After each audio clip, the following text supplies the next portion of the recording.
Catholic News Roundup is brought to you in part by PewSitter.com, your online Catholic newspaper for the third millennium, CatholicMediaCoalition.org, in line with the Church, online with the world.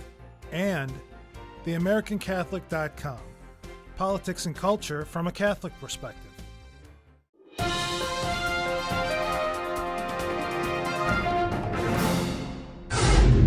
Hello and welcome to today's edition of Catholic News Roundup. I'm Matthew McAuliffe. Outrage in Kansas. The Kansas law meant to strip Planned Parenthood of funding has been temporarily blocked by a federal judge. The same judge is also forcing the reimbursement to Planned Parenthood of Title X funding diverted from abortion by the state. The move comes as Planned Parenthood sues Kansas to preserve its abortion mills from closing as a result of losing the funding, which comes from a so-called family planning program created in the 70s to promote contraceptives.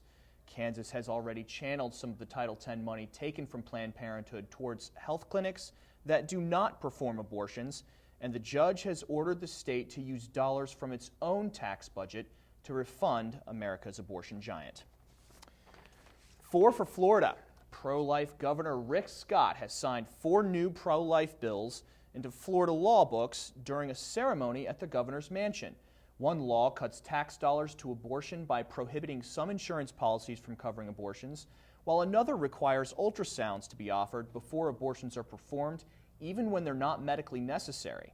And a third redirects funding for Choose Life license plates to pro-life clinics. Florida Right to Life says the passing of these bills, quote, marks a moment in time to reward the hard work and efforts of all pro-lifers in the state of Florida, end quote. You can read more about the pro-life laws passed in Florida on our resource page by clicking the link right over here.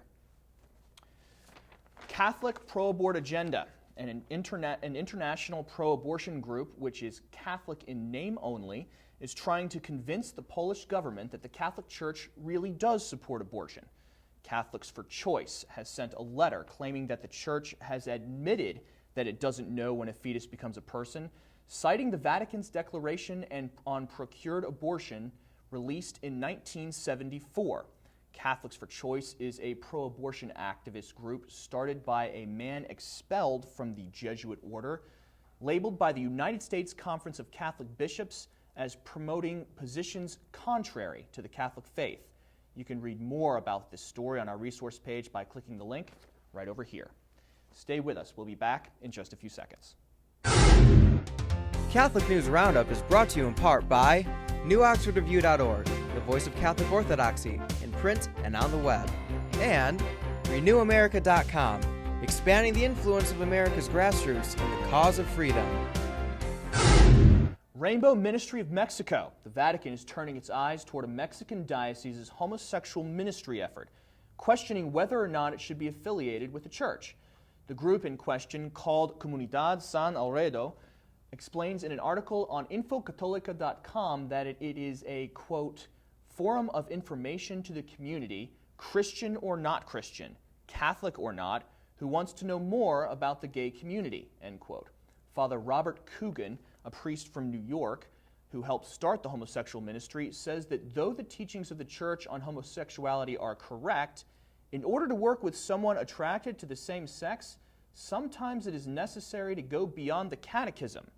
The bishop of the diocese connected to Comunidad San Alredo defends the group, insisting that Catholic media critics are misrepresenting the group with claims that they dissent from church teaching.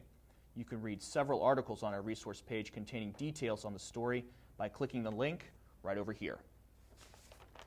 Embryonic Debate. Catholic bioethicists are clashing over a topic left undefined by the Church in matters of doctrine: embryonic adoption, or the adoption of children through the implantation of an embryo left over from someone else's in vitro fertilization attempt.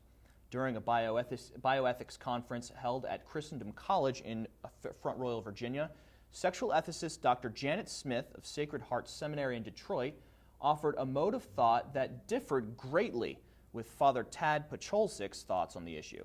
Smith says the principle of the idea is good, but she's not so sure that there wouldn't be abuse, while Father Pacholczyk expressed the idea as wrong, using the age-old but very true argument that the end cannot justify the means and that the act itself violates the marital bond of a couple.